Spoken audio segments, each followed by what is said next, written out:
सरहद के उस पार में खुशामदीद, स्वागत।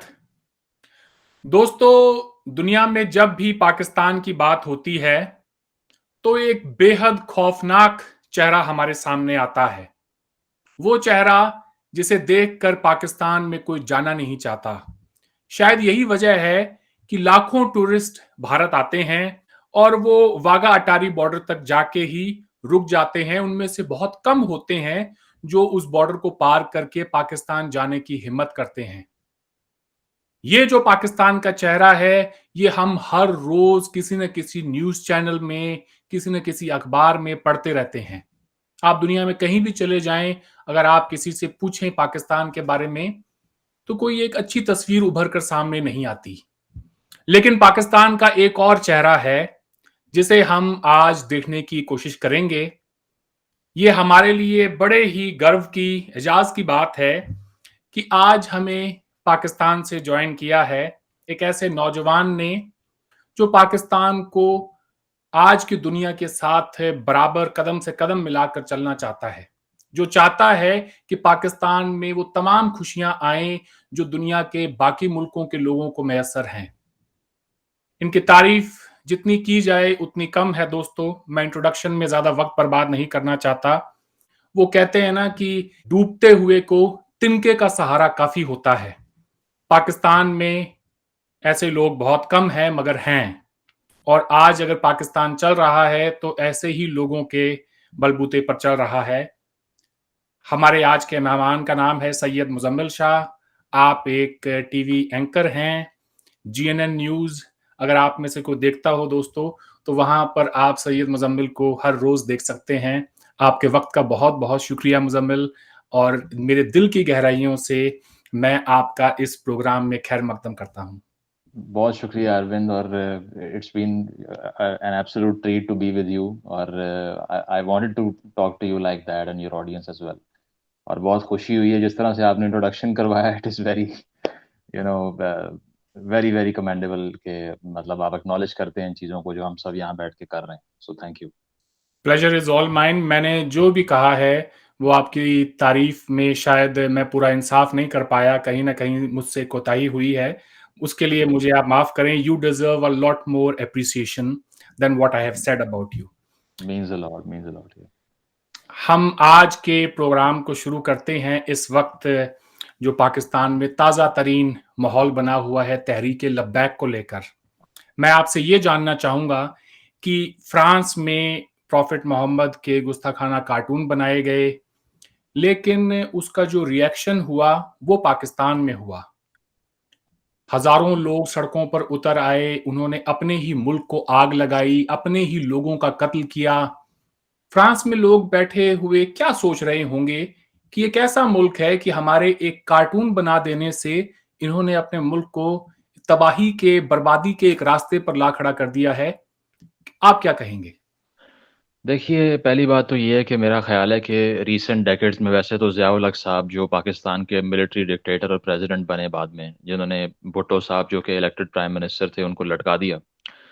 80s की दहाई से ये फंडामेंटलिज़्म जो है वो अरूज पे पहुंचता है। उससे पहले भी एग्ज़िस्ट करता था लेकिन उसके बाद में एक मुश्तरका कलेक्टिव नैरेटिव बन के 80 की दहाई में सामने आता है। तो उसके बाद से मेरा ख़्याल है कि जितना रेडिकलिज़्म पाकिस्तान के मुआशरे में फैला है ना, उसकी जो पीक है, वो आजकल एग्ज़िस्ट करती है। उसकी वजह ये है कि पहले छोटे-छोटे फैक्शंस थे जिनको हमने हथियार पकड़ाए और उन्हें कहा कि अफ़गान जंग में लड़ना है जाके आपने, या फिर फ़ॉरेन पॉलिसी गोल अचीव करने के लिए हमने उन मिलिशियाज़ का इस्तेमाल किया अपने बॉर्डर के ऊपर। चाहे वो उस बॉर्डर पे किया या इस बॉर्डर पे किया, वो लंबी डिबेट है। लेकिन अब हुआ ये कि जो आपकी मैस है, वो मोस्टली जिस तरह जो टीएलपी की आपने बात की है, वो बरेलवी फैक्शन से ताल्लुक़ रखने वाले लोग हैं। और बरेलवी जो आइडियोलॉजी है, उसके जो परसेंटेज के लिहाज से मानने वाले हैं, वो पाकिस्तान में मेजॉरिटी में हैं। क्योंकि जो पहले थे, वो हम देवबंदीज़ पे इन्वेस्ट करते रहे हैं या वहाबीज़ पे करते रहे हैं, जो सऊदी वर्ज़न ऑफ इस्लाम था। अब बरेलवी वर्ज़न जो है, वो डिफरेंट है। तो टीएलपी के आने से मेरा ख़्याल है कि जो सबसे बड़ा खतरा पैदा हुआ है स्टेट के लिए, वो ये है कि they are in massive numbers, they are uncontrollable. और हमने वही देखा है कि चाहे फ्रांस वाला मामला हो या कोई भी मामला हो, अगर वो सड़कों पे निकलते हैं, तो हेल्पलेस हो जाती है रियासत, गवर्नमेंट घुटने टेकने पे मजबूर हो जाती है उनके सामने।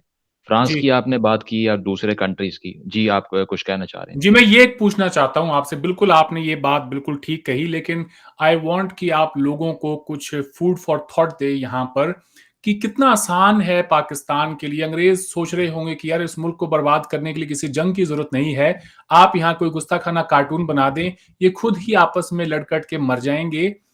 क्या पैगाम जाता है दुनिया में, और ऐसा क्यों है पाकिस्तान के अंदर कि लोग जो हैं अपने आप को मारने के लिए, अपने आप को बर्बाद करने के लिए तैयार हैं सिर्फ एक कार्टून के पीछे?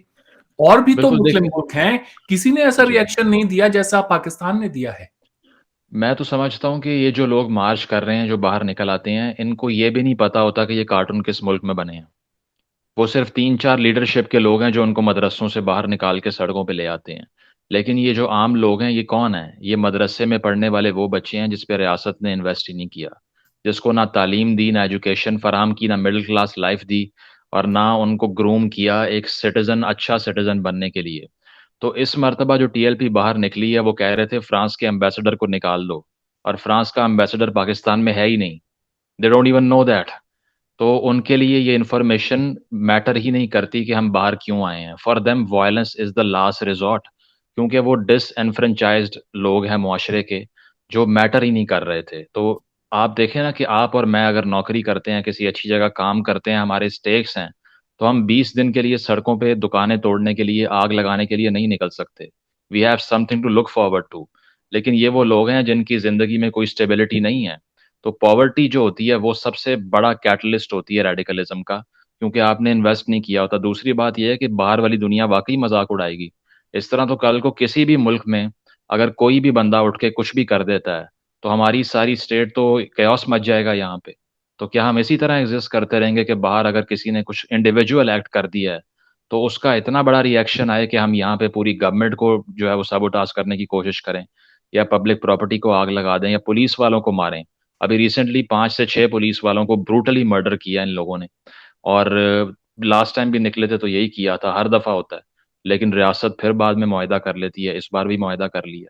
तो ये होता इसलिए है कि कॉन्स्टिलेशन ऑफ स्टेट्स बन चुकी हैं पाकिस्तान की। स्टेट के अंदर 15-20 स्टेट्स एग्जिस्ट कर रही हैं।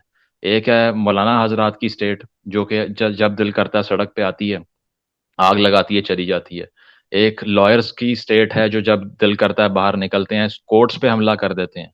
एक स्टेट एस्टेब्लिशमेंट की है, एक किसी और की है, एक जागीरदारों की है। तो बात यह है कि वो मैक्स वेबर ने कहा था ना कि मोनोपोली ऑफ वायलेंस स्टेट के पास होती है।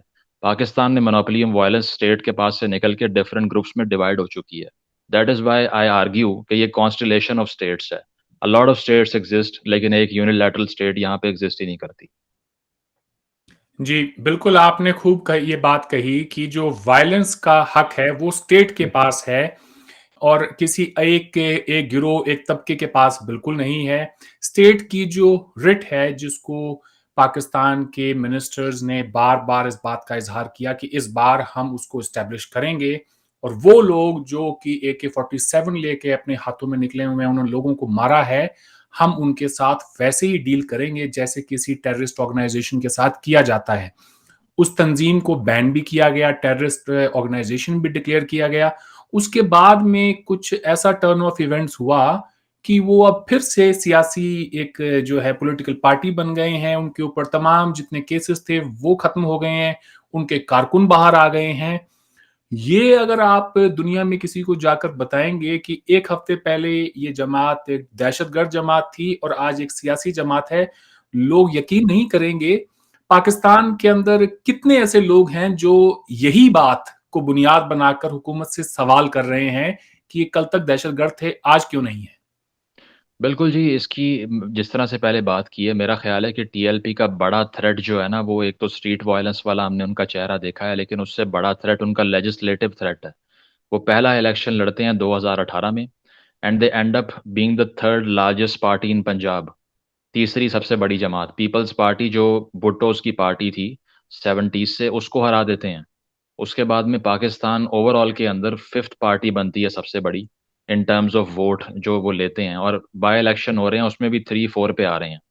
और अभी तो उन पे थोड़ी पाबंदियां भी रही हैं पहले, लेकिन अब तो वो हट चुकी हैं। और जो उनके साथ कालादम का वर्ड था प्रोस्क्राइब्ड ऑर्गेनाइजेशन का, वो भी हटा दिया गया है। तो उनको पॉलिटिकल सेटअप में इंटीग्रेट किया जा रहा है।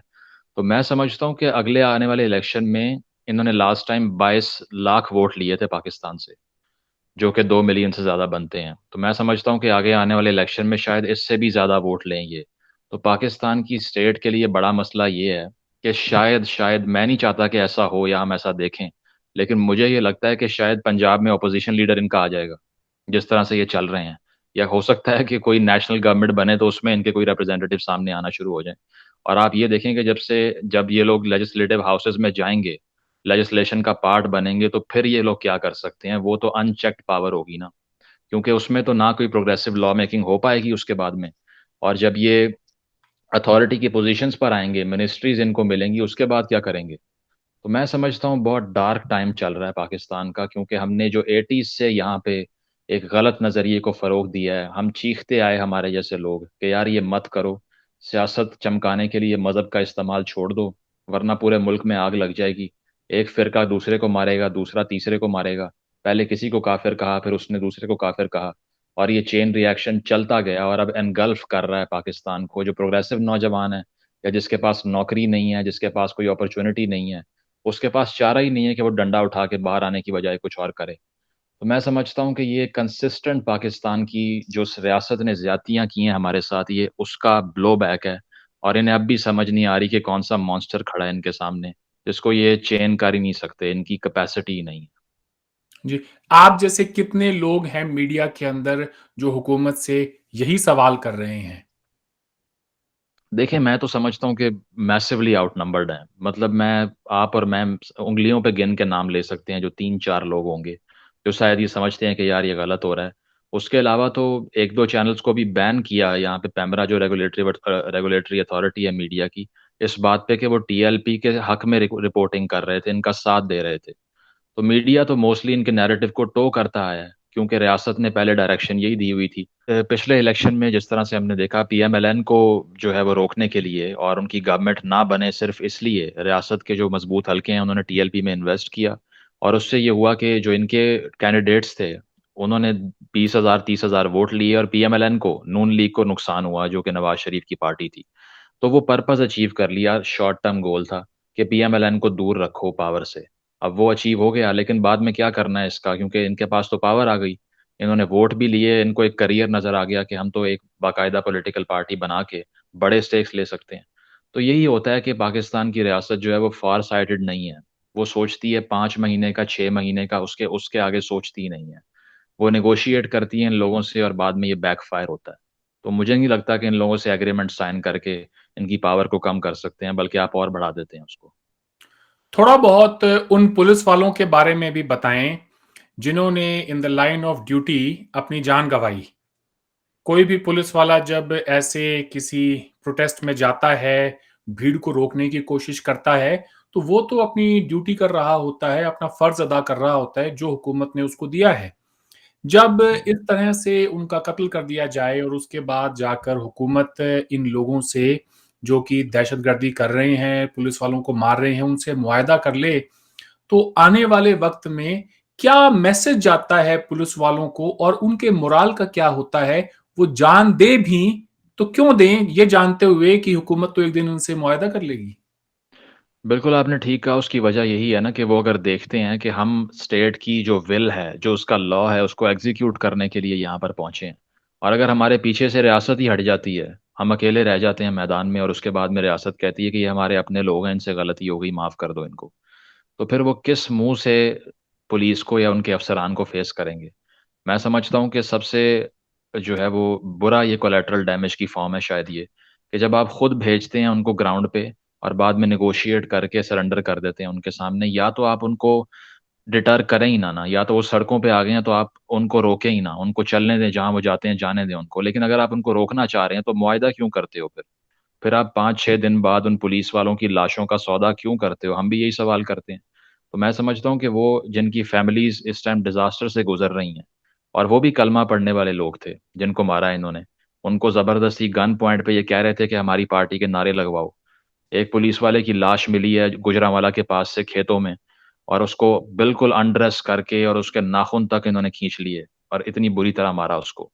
और उसके बच्चे क्या सोचते होंगे, किस लिए मारा इसको? क्या ये मुसलमान नहीं था, या किसी और फेथ से आके इसने कोई इस तरह का जो है वो एक्ट एक्ट कर दिया कि उनसे बर्दाश्त ना हुआ? दोनों तरफ एक ही तरह के लोग हैं। लेकिन बात वही है कि रियासत बैक ही नहीं करती अपनी पुलिस फोर्स को। हमेशा उनकी जानें ज़ाया होती हैं और बाद में उनका सौदा हो जाता है। जिस तरह हम आजकल सुन रहे हैं कि टीटीपी से भी मुज़ाकरात हो रहे हैं। अब वो क्या हो रहा है, 70,000 जानें आपने दी हैं, और आपने एपीएस अटैक के अंदर पेशावर के स्कूल के बच्चे 132 बच्चों को उन्होंने ज़िबा कर दिया। आपने उनकी लाशों के ऊपर भी सौदा करने को तैयारी जो है उसका सिग्नल दे दिया। तो यही बात है कि इस तरह मैसेज ये जाता है कि अल्टीमेटली आप जितना मर्जी लोग जान देंगे, उसका फायदा नहीं होगा, क्योंकि हम यू टर्न ले लेंगे और दोबारा से हम घुटने टेक देंगे अपने। जी, बेहद अफ़सोसनाक बात है। मुफ्ती मुनीब जो कि नुमाइंदगी कर रहे थे हुकूमत के साथ मुज़ाकरात में, उन्होंने प्रेस कॉन्फ्रेंस में ये कहा कि टीएलपी की तरफ से ये डिमांड ही नहीं रखी गई थी कि फ्रेंच एम्बेसडर को निकाला जाए और फ्रांस के साथ में बायलैटरल ताल्लुकात को ख़त्म किया जाए। और शेख रशीद ने कहा कि नहीं, उनकी यही डिमांड थी। और इससे पहले जब धरना हुआ था 6 महीने पहले, तब तो हमने ये बिल्कुल देखा था कि वो इसी मांग को लेकर सड़कों पर आए थे। उससे पहले लास्ट ईयर जब नवंबर में धरना लगाया, खादिम हुसैन रिजवी साहब जिंदा थे, तब भी उन्होंने फ्रांस के ही एम्बेसडर को निकालने के लिए, और ये सारे जो उनके 2-3 डिमांड्स हैं, इन्हीं को लेकर वो बाहर निकले थे। ये तो एक ऐसा सच है जिसको बार-बार उनके अपने नुमाइंदों ने टीवी पे आके और बयान किया है। आज एक इतने बड़े मुफ्ती हैं और 77-78 इयर्स की उनकी एज है, और वो आकर जब कौम के सामने कहते हैं कि ये तो उनका मुतालबा ही नहीं था, तो क्या ये झूठ नहीं?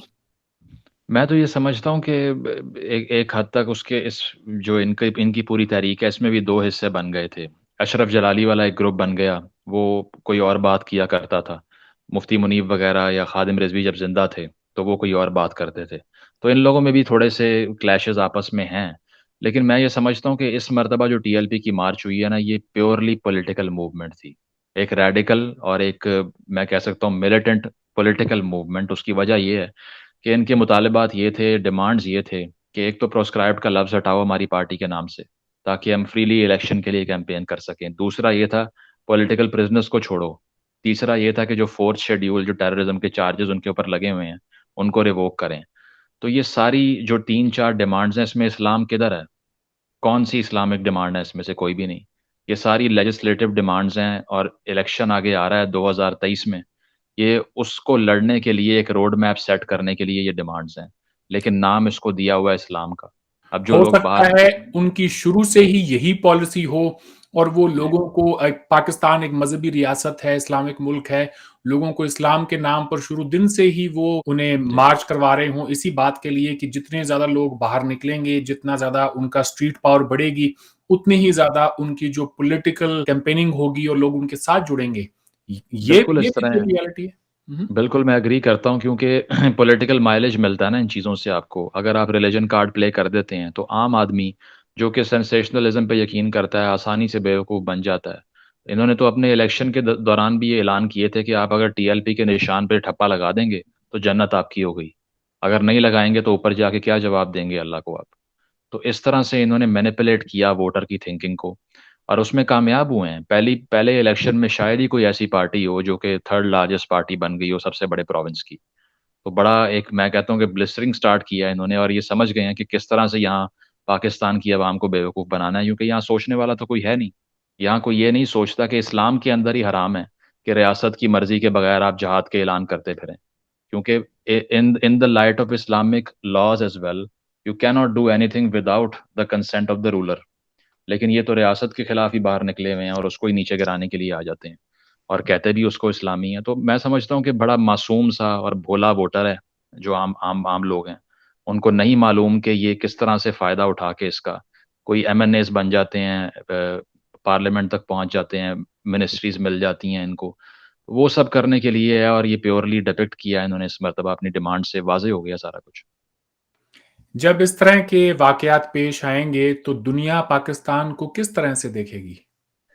मैं समझता हूँ कि एक तो जो एफएटीएफ की लिस्ट वाला मामला है जिस पे हम लोग कहते हैं कि हमसे ज्यादती हो रही है, और अभी रिसेंटली जो क्रिकेट टीम वाला मामला हुआ न्यूजीलैंड वाला, कि वो यहाँ पे लैंड किए 2 दिन बाद वापस चले गए, और हमने ये कहा कि यार ये तो सेफ है, आपने बहुत ज्यादती की है हमारे साथ, और आज तक न्यूजीलैंड को हम के लोगों को हम ट्रोल कर रहे हैं, उनकी टीम का मजाक उड़ाते हैं, सोशल मीडिया पे ट्रेंड्स चलते हैं। लेकिन मैं नहीं समझता कि कुछ गलत किया है उन्होंने इस तरह से, क्योंकि अगर आप देखें, चलें वो एग्री करना उनकी गलती थी कि वो यहाँ पर आ गए, लेकिन ओवरऑल मुल्क का माहौल क्या है? आम शहरी बाहर नहीं निकल पा रहा। ये पंजाब का जीटी रोड इन्होंने ब्लॉक किया 6 दिन तक, कोई ट्रैफिक, कोई ट्रेड, कुछ भी नहीं हो सका। इस्लामाबाद से निकल के कोई लाहौर नहीं आ सका, लाहौर से वहां नहीं जा सके। मोबाइल के सिग्नल बंद पड़े हैं, इंटरनेट यूज नहीं कर सकते। कौन सी सेफ्टी के आप दावे करते हैं, मुझे समझ नहीं आती। और दूसरी बात ये कि जो ग्रे लिस्ट में हमें डाला हुआ है एफएटीएफ के अंदर, उसमें भी हम कहते हैं कि फाइनेंशियल हमारे ऊपर एम्बार्गोज लग जाएंगे। तो वो इसीलिए लगेंगे कि आप प्रोजेक्ट ये कर रहे हैं कि ओवरऑल रेडिकलिज्म सोसाइटी में बढ़ता जा रहा है, एक्सट्रीमिज्म बढ़ता जा रहा है। जब तक उसको कम नहीं करोगे तो आपकी इंटरनेशनल जो इमेज है उसको रिपेयर कैसे करना है आपने? इमरान खान साहब बात करते हैं टूरिज्म की, इस माहौल में टूरिस्ट पाकिस्तान में आएगा? जो आपने अपने इंट्रो में कहा है कि जब मुल्क में आग लगी हुई है और फंडामेंटलिस्ट लोग गलियों में मार्च कर रहे हैं, पुलिस वाले मारे जा रहे हैं, it is not a safe haven for people who want to just enjoy and explore this part of the world which is beautiful. इतनी रिसोर्सेज हैं यहाँ पे, लेकिन उसका इस्तेमाल तब होगा जब एक पीसफुल प्रोजेक्शन होगी, एक अमन की बात करोगे, और वो करने को कोई तैयार नहीं है यहाँ पे। इस वक्त अगर मैं आपसे ये कहूं कि पाकिस्तान में अगर कुछ पॉजिटिव हो रहा है तो आप उसके बारे में हमें बताएं। अगर मान लें कि अगर मैं कोई टूरिस्ट हूं और पाकिस्तान आना चाहता हूं, कोई पाकिस्तान क्यों आए? देखें, एक तो पाकिस्तान में अगर देखा जाए ना, ये पॉलिटिकल और सोशल कंडीशन को साइड पे करके, तो मेरा ख्याल है कि जो नॉर्थ है हमारा, शायद ही दुनिया में कोई इतनी खूबसूरत जगह हो जो पाकिस्तान में, कि उसकी वजह क्या है कि लोग फिर भी क्यों हेजिडेंट होते हैं। अब इतनी कैपेसिटीज होने के बावजूद जो मसला ये है कि आपने जो पॉपुलस यहाँ पे बिठाई है ना, उसको आपने इतना ब्रेन वॉश कर दिया है कि वो वेलकमिंग नहीं रही इस तरह से। अगर बाहर से आने के लिए किसी ने पॉजिटिव कोई एस्पेक्ट देखना है, मेरा ख्याल है कि आजकल पाकिस्तान में जो सोशल मूवमेंट्स चंद उठ रही हैं, जिस तरह औरत मार्च है, या फिर स्टूडेंट्स यूनियंस जो हैं, वो स्टूडेंट्स की मूवमेंट है जो कि हर साल प्रोटेस्ट भी करते हैं, मार्च भी करते हैं, राइट्स की बात करते हैं अपने। तो नौजवान ऐसे तबके हैं जो माइनॉरिटी में एग्जिस्ट करते हैं, आउट नंबर्ड हैं, लेकिन सोशल मूवमेंट्स के एक प्लेटफॉर्म से आहिस्ता आहिस्ता आवाज़ बढ़ रही है, और किसी हद तक सोशल मीडिया पे जो लोग हैं, किसी हद तक शऊर भी आ रहा है उनके अंदर। तो चेंज इसी तरह आएगा अगर हमारी तरह के लोग या नौजवान नस्ल वो समझेगी कि यार ये जो 60-70 साल के बाबे हमारे ऊपर मुसल्लत हुए हुए हैं, जो दकियानूसी सोच है जिनकी, ज़ियाउल हक वाली, ये हमें नुकसान पहुंचा रहे हैं, यही लोग बदल सकते हैं इसको। ये 60-70 साल के लोग जो प्रिविलेज में बैठे हुए हैं, जिनको पर्क्स मिल रही हैं, ये कुछ नहीं करेंगे हमारे लिए। ये बैन कल्चर को सपोर्ट करने वाले हैं। तो ये समझता हूँ मैं।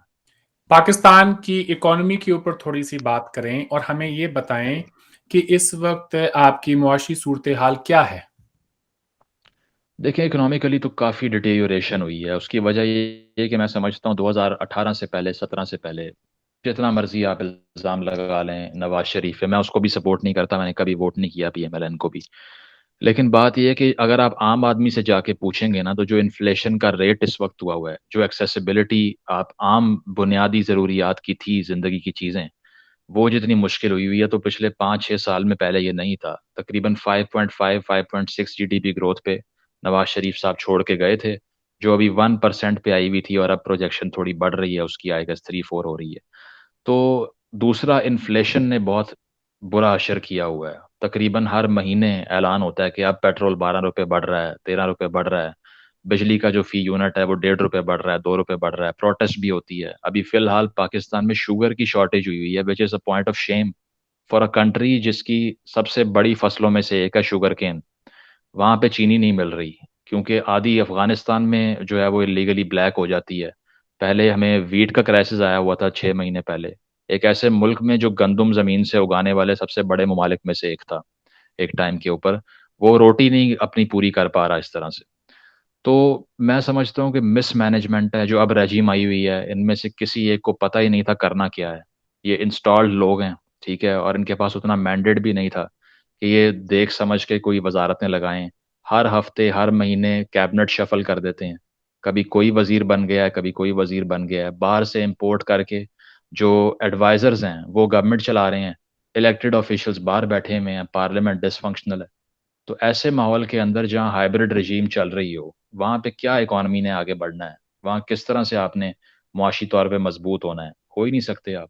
तो आईएमएफ की तरफ देख रहे हैं, कर्जों पे चल रहे हैं। यही इमरान खान साहब कहा करते थे कि मैं खुदकुशी कर लूंगा, आईएमएफ के पास नहीं जाऊंगा। अब पता नहीं क्यों उनका प्लान चेंज हो गया, हर 6 महीने बाद उधर ही देख रहे होते हैं। लेकिन उन्होंने अभी हाल ही में कौम को बहुत भारी सब्सिडी भी दी है। एक तो ये सबके लिए नहीं है, इसमें सेलेक्टेड फैमिलीज को उन्होंने जो है वो डिस्टिंग्विश किया है कि इतनी फैमिलीज हैं जिनको हम ये सब्सिडी देने जा रहे हैं।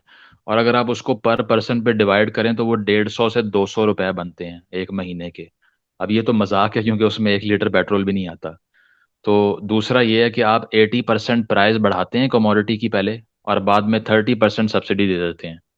तो ये भी मजाक है। ये इसी तरह कि आप एक किसी सेल पर गए हैं कपड़े लेने के लिए, और वहां पे एक जैकेट है, उसकी 200 रुपये प्राइस करके ना उसको 50% ऑफ पे लगा दिया है, और असल प्राइस 100 रुपये थी, वहीं की वहीं खड़ी हुई है। तो सब्सिडी वाला जो मामला है वो जब आप अनाउंस करते हैं तो जो यूटिलिटी स्टोर्स हैं, जो जहाँ ग्रोसरी मिलती है, वो सारा अपना माल उठा लेते हैं वहां से। वो कहते हैं कि हमारे पास है ही नहीं, इस प्राइस पे हमने बेचना ही नहीं है। क्योंकि बात यह है कि रियासत तो हुक्म दे देगी, प्राइम मिनिस्टर ने एक ऑर्डर दे दिया कि यार ये करना है, नीचे इम्प्लीमेंटेशन ही नहीं हो रही, तो फायदा क्या है? होता यह है कि जब ऐसा कोई ऑर्डर आता है कि प्राइस कम करो, तो माल गायब हो जाता है सारा। अभी जो पाकिस्तान में शुगर क्राइसिस आया हुआ है, वो इसीलिए उस पे अगर आप प्राइस उसकी कम भी कर दें तो वो आम आदमी को मिलेगी ही नहीं, क्योंकि स्टोर्स पे अवेलेबल नहीं होती। तो ये जो सारे माफियाज बने हुए हैं, इन्हीं इमरान खान साहब ने इंक्वायरी करवाई, और उसमें फ्लोर प्राइजेस और जो शुगर की प्राइजेस थी, कि उसमें किसने जो है वो चोरी की है, करप्शन किया है, तो जहांगीर तरीन साहब का नाम सामने आया, और लोगों का नाम सामने आया जो इनके अपने क्रोनीज हैं, इनके सबसे करीबी दोस्त हैं। उनको नहीं पकड़ सके ये, तो और किसी को क्या पकड़ेंगे? इन्होंने करप्शन करप्शन की रैंट रिपीट की है बस, लेकिन ऑन ग्राउंड कुछ भी नहीं किया। बिल्कुल, इमरान खान साहब की हुकूमत की नाकामी रही है, इसमें कोई शक नहीं है। एक वक़्त ऐसा भी था जब सरप्लस में चीनी और गंदम आपके पास थी। हुकूमत ने स्टॉक करने के बजाय उस वक़्त सोचा कि इसको हम एक्सपोर्ट कर देते हैं। एक्सपोर्ट किया और फिर महँगी कीमतों पर उन्हें फिर से इम्पोर्ट करना पड़ा। ये तो एक बहुत बड़ा फेलियर है। बिल्कुल। पाकिस्तान वो मुल्क है जिसमें हर हुकूमत आईएमएफ के पास गई है, राइट फ्रॉम डे वन। क्या वजह है कि पाकिस्तान के अंदर बार-बार हुकूमतों को आईएमएफ से जाके कर्ज़े लेने पड़ते हैं? देखिए, ये मेरा ख्याल है कि इसका जो डायरेक्ट ताल्लुक है ना, वो पॉलिटिकल इंस्टेबिलिटी से है। क्योंकि अगर आपके मुल्क में इन्वेस्टर पैसा लगाने को तैयार ही नहीं है, अगर वो कहेगा कि यार मैं यहाँ पे फैक्ट्री बनाता हूँ कराची के अंदर या किसी बड़े शहर के अंदर, तो मुझे भद्दे की पर्ची आ जाएगी कि यार इतने पैसे दो, एक्सटॉर्शन मनी, या मुझे कोई किडनैप करके ले जाएगा, या मुझे ब्लैकमेल किया जाएगा। ऊपर से मेरी फैक्ट्री में बिजली नहीं आ रही, पावर शॉर्टेजेस हैं, गैस जो है वो 100% ज़्यादा प्राइस पे मिल रही है। तो वो यहाँ जाएगा या ढाका या बांग्लादेश जाके फैक्ट्री लगाएगा अपनी, वहीं जाएगा जहाँ सब्सिडी भी है, फ्री इलेक्ट्रिसिटी है, सिक्योरिटी भी है। तो यहाँ पर से सारी हमारा जो इकोनॉमिक हब है, जो जेगुलर वेन है, वो कराची है, जो जहाँ की 10-12 मार्केट्स पूरे मुल्क से ज़्यादा कमाती हैं। हमने वहाँ पे इतने बुरे हालात देखे हैं 90s के बाद से, कि वहाँ MQMI, अल्ताफ हुसैन साहब की जो पार्टी थी, उसको किसने एम्पावर किया? इसी स्टेट ने किया। उसको हथियार किसने पकड़ाया? इसी स्टेट ने पकड़ाया। आम लोगों को मारना शुरू किया, कम्युनल हेटरेड शुरू हो गया। वहाँ पश्तून लोग महाजर को मार रहे हैं, महाजर जो है वो उर्दू स्पीकिंग को मार रहे हैं। इस तरह आपस में लड़ते रहे, और कराची का पीस हमने देखा है कि किस तरह बर्बाद रहा। उससे ये हुआ कि इन्वेस्टर भाग गया सारा। जब आपने एक कंडीशन ही फराहम नहीं की पिनअपने की के लिए, आगे बढ़ने के लिए, तो किस तरह से आप कंप्लेन कर सकते हैं कि हम इकोनॉमिकली क्यों स्ट्रांग नहीं हो रहे? दूसरा, डिफेंस एक्सपेंडिचर पे सारी स्पेंडिंग वहां पे रीडायरेक्ट करेंगे। इस वक्त पाकिस्तान के अंदर 25 मिलियन बच्चे स्कूल में हैं, और 23 मिलियन स्कूल से बाहर हैं, जो कि second worst out of school children की प्रोपोर्शन है पूरी दुनिया में। क्योंकि हम बच्चों को स्कूल में नहीं ले जा पा रहे, तो आगे कौम कैसे बनाएंगे? 50% जो एनरोलमेंट है बच्चों की, वो तो बाहर बैठी हुई है, वो तो मजदूरी कर रहे हैं, चाइल्ड लेबर कर रहे हैं। तो इसका मतलब ये है कि अगर आपके दो बच्चे हैं तो एक बेरोजगार है, एक रोजगार कमाएगा, और वो भी 10-15 हज़ार से ऊपर नहीं कमाएगा। तो ये आउट ऑफ स्कूल चिल्ड्रन के बारे में कौन सोच रहा है? कोई नहीं सोच रहा है। एजुकेशन पे कौन स्पेंड कर रहा है? कोई भी नहीं। ये इस गवर्नमेंट ने HEC, जो कि हायर एजुकेशन कमीशन है, उसके फंड काटे हैं आके, जो नौजवान की और यूथ की बात कर रही थी। तो ये है कि आप जब तक माहौल नहीं बना कर देंगे, अब आप स्कैंडिनेवियन कंट्रीज में चले जाएं, वहाँ क्यों इन्वेस्टमेंट लोग करते हैं जाके। टैक्स हेवन्स जो हम एक्यूज करते हैं, स्विट्जरलैंड में हैं और जगहों पे हैं, वहाँ कभी आपने पिछले 200 साल में जंग होती देखी है? आपने देखा है कि वहाँ सिविल वॉर हो रही है कोई, या टेररिज्म हो रहा है? तो सबसे पहले आपने पीसफुल कंडीशन फराहम करनी होती है, उसके बाद इन्वेस्टमेंट आती है और इकोनॉमी स्ट्रांग होती है, वरना आईएमएफ ही आपका मुकद्दर रहेगा, जो ज़ियाउल हक साहब से शुरू हुआ और आज तक जारी है। शुरू दिन से ही पाकिस्तान के अंदर अमन का एक मसला रहा है। आपका क्या ख्याल है कि ये मुल्क इतना ज्यादा इनस्टेबल क्यों है? यहाँ पे हर वक्त एक खौफ का साया क्यों रहता है कि न जाने कब कहाँ पर कौन कौन किसको मार दे, कब कौन जो है अपने घर से गायब हो जाए, किसको उठा लिया जाए। इस तरह की इनसिक्योरिटीज पाकिस्तान के लोगों में इतनी ज्यादा क्यों है? देखें, ये तो हम जैसे लोगों को ही नज़र आती हैं। अगर आप आम आम आदमी से बात करेंगे, वो कहेगा नहीं यार हर चीज़ ठीक है। उसकी वजह ये है कि वो ब्रॉडर स्पेक्ट्रम में चीज़ को देख नहीं रहा। अभी नो डाउट कि सिचुएशन बेहतर हुई है 2007-8 या 12-10 से, क्योंकि उस टाइम जो टीटीपी थी वो बहुत ज़्यादा अटैक्स कर रही थी, और भी जो यहाँ पे रोग एलिमेंट्स थे, धमाके हो रहे हैं हर जगह पे, टेररिज्म में लोग मर रहे हैं, बाज़ारों में गलियों में धमाके हो रहे हैं। तो अब वो काफ़ी हद तक कंट्रोल हुई जब जनरल राहिल शरीफ के बाद से ऑपरेशन हुआ। लेकिन बात यह है कि एक होता है टेररिज्म जो कि आपको ऑन ग्राउंड नज़र आ रहा होता है, और एक थ्रेट परसेप्शन होती है। एक परसेप्शन होती है कि यार यहाँ पे खतरा है। तो इसी तरह इस परसेप्शन को तब बदलेंगे जब आउटलुक को सॉफ्ट करेंगे। और दूसरा ये कि हमारे यहाँ पे शुरू से जो डिफरेंट, वो जिस तरह मैंने लास्ट टाइम भी बात की थी, वो एनातोल लीवन जो एकेडमिक हैं वो बात करते हैं कि इट्स अ नेगोशिएटेड स्टेट। जो 1946 का अगर आप इलेक्शन देखें, तो जिन्ना साहब ने बहुत से ग्रुप से वादे कर लिए थे कि यार आपकी भी, हम आपकी विल जो है वो मटेरियलाइज होगी पाकिस्तान बनने के बाद। किसी को कहा कि जो आप चाहेंगे वैसा पाकिस्तान होगा। तो 8-10 लोगों से, 15-20 लोगों से जब आप वादे करते हैं और बाद में एक ऐसा मुल्क बनता है, तो आपको खुद ही समझ नहीं आती कि इसकी आइडियोलॉजी क्या होगी। क्योंकि जब आयन बनाने की बात की जाती है, कभी आप सेकुलर होने की बात करते हैं, कभी आप बात करते हैं कि ये रिलीजियस स्टेट होगी, कभी आप कहते हैं स्टेट फॉर मुस्लिम्स थी, कभी आप कहते हैं मुस्लिम स्टेट होगी। इसमें फ़र्क भी बहुत बड़ा है। तो बिल्कुल। ये चीज़ है कि डायरेक्शन में क्लैरिटी पहले दिन से नहीं थी। हुसैन हक्कानी साहब तो किताब में लिखते हैं कि बहुत से मुस्लिम लीडर्स को पता ही नहीं था कि पार्टीशन हो गई, उसके बाद करना क्या है, क्या लेजिस्लेटिव मूव पाकिस्तान कौन सी करनी है। जी, क्या पाकिस्तान जैसा है, क्या पाकिस्तान वैसा ही बनना था? इसका तो यही मतलब हुआ। मैं ये समझता हूँ कि जो जो लोग ये बात करते हैं कि जिन्ना का पाकिस्तान बिल्कुल सेकुलर था और उसमें सियासत के अंदर मज़हब को घसीटने वाले लोग नहीं होने थे, मैं इससे डिसएग्री करता हूँ। आई हुँ, agree with the thesis of Ishtiaq Ahmed साहब, जो कि ये बात करते हैं कि अगर आप एक तकरीर कर दें, इसका ये मतलब नहीं है कि आपने सेकुलर प्रिंसिपल सेटल कर दिया। आपकी सारी ज़िंदगी का प्रेसिडेंट भी एक चीज़ होती है। अगर मैं सारी ज़िंदगी सियासत ही इस बात पे करता हूँ कि मुसलमान को अलग कौम चाहिए, अलग मज़हब की बुनियाद पे अलग रियासत चाहिए, I can never be a secular. अगर मेरी पॉलिटिक्स का प्रिटेक्स्ट ही ये है कि अलग रिलीजन की बेस पे एक नई स्टेट कायम करनी है, how can I call my self a secular person?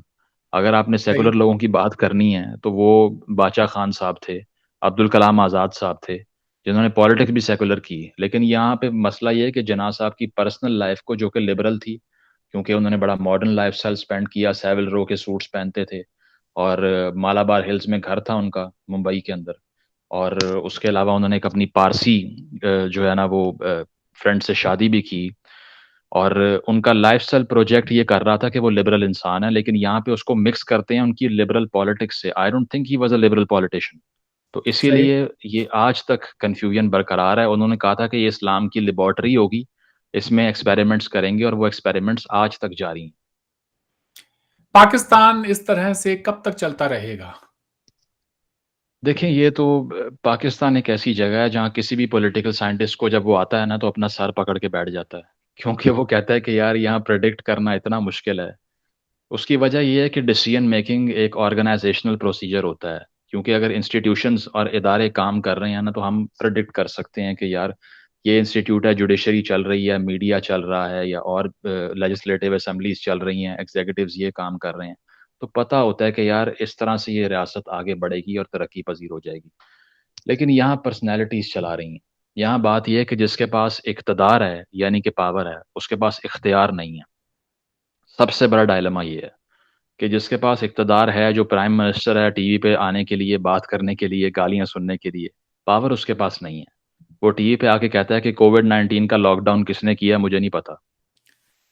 एक तो ये मजहबी रियासत का प्राइम मिनिस्टर उसके पास इख्तियार हो भी, तो वो किस हद तक उनको इस्तेमाल कर सकता है?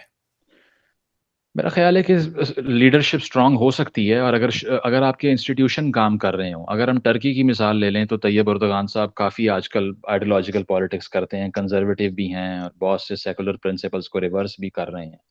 लेकिन ये है कि एक एक जो वही लेकिन मोनोपोली रियासत जो है वो अभी भी सेक्युलर है, तो बिल्कुल, उनके रास्ते में वो हर वक़्त एक ढाल पहले बनकर उनके सामने आती है। पाकिस्तान के बिल्कुल। केस में रियासत मज़हबी है, अगर इंसान जो है वो आप ये कहें कि अच्छे से अच्छा कोई लीडर आ जाए जिसके पास इख्तियार भी हो, हुँ। किस हद तक वो कामयाब हो सकता है? मैं कितनी समझता हूँ कि गुंजाइश है उसके लिए? बिल्कुल, पाकिस्तान में मैं समझता हूँ कि अगर कॉन्स्टिट्यूशन में कुछ भी लिखा हो ना, वो मैटर ही नहीं करता इन द फर्स्ट प्लेस। उसकी वजह ये है, अगर इसमें लिखा भी होता ना कि it is a secular country with a separation of religion and politics, तो उसके बावजूद भी यहाँ अपनी विल इम्प्लीमेंट करना बहुत मुश्किल था। उसकी वजह ये है कि जो रेडिकल एलिमेंट्स थे, वो सुपर स्टेट बन गए। They kind of elevated themselves into something more than the state. अब आप देखें ना कि यही टीएलपी वाले जब वज़ीर आज़म साहब इनको बुलाते हैं, तो वो अंदर घुसते हैं। वहाँ पे एक कमेटी बैठी होती है, उसमें रिलीजियस अफ़ेयर्स का जो मिनिस्टर है, ताहिर अशरफ़ी साहब, वो बैठे होते हैं। तो टीएलपी वाले कहते हैं, "इसको बाहर निकालो यहाँ से।" वज़ीर आज़म साहब बाहर निकाल देते हैं। फिर वो कहते हैं कि हमें इतनी मोहलत नहीं चाहिए, टाइम कम करो।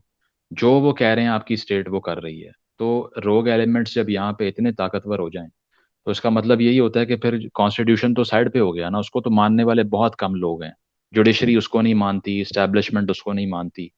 जो ताकतवर बिज़नेसमैन है मलिक रियाज़ की तरह का, वो उसको नहीं मानता। तो मैं समझता हूँ कि इट इज़ एक्चुअली जो मुशर्रफ ने कहा था ना, पीस ऑफ पेपर, उस तरह ही ट्रीट हो रहा है ये। जो भी लिखा होता, अगर अननेचुरल स्टेट बनी हुई है, तो वो उसको इम्प्लीमेंट करवाना वैसे ही बहुत मुश्किल था। ऐसे में पाकिस्तान का मुस्तकबिल क्या होगा? मुस्तकबिल में मैं ये समझता हूँ कि देखें, मुस्तकबिल उन्हीं लोगों वही लोग इसको सही कर सकते हैं जो क्रिटिसाइज़ करें इसको। हमारे यहाँ पे मसला ये है कि जो पॉज़िटिव बात करता है वो कहते हैं, हम कहते हैं कि ये मुल्क का हीरो है। हम कहते हैं कि सिर्फ़ यही मुहिब्बे वतन है, यही वतन से प्यार करता है, यही मुल्क से प्यार करता है। जो तनकीद कर रहा है वो रियासत के खिलाफ़ है, पाकिस्तान के खिलाफ़ है। आप ये देखें कि जिस मुल्क के अंदर क्रिटिकल इंटेलेक्चुअल्स ख़त्म हो जाते हैं ना, जहाँ पे तनकीद करने वाले ख़त्म हो जाते हैं, वो उसका मुकद्दर बर्बाद हो जाता है हमेशा से। इन पे चेक रखना, इस सोसाइटी को रिफ़ॉर्म करने के लिए हार्श क्रिटिसिज़्म चाहिए, स्क्रूटनी चाहिए और जितने दिमाग उठेंगे, बात करेंगे, बोलेंगे, आवाज़ उठाएँगे, बाहर आएँगे, बोलेंगे, रेज़िस्ट करेंगे इस सारे सिस्टम को, उतना ही इसमें रिफ़ॉर्म आएगा। आज आपसे बेहद दिलचस्प गुफ्तगू हुई मुज़म्मिल। मैं चाहूँगा कि अगली बार जब हम मिलें, तो आप आइडेंटिफ़ाई करें कि पाकिस्तान के कोर इश्यूज़ क्या हैं और उनके हल क्या हैं। आप जैसे नौजवान जो लिखते हैं, बोलते हैं इन इश्यूज़ के ऊपर, बहुत अच्छा होगा कि ये आपसे आएँ और आप फिर उनके जो हल हैं, वो भी हमें बताएँ। आज आपने वक़्त दिया, आपका बहुत-बहुत शुक्रिया। बहुत शुक्रिया, thanks for having me and I have enjoyed the conversation. Thank you. Likewise.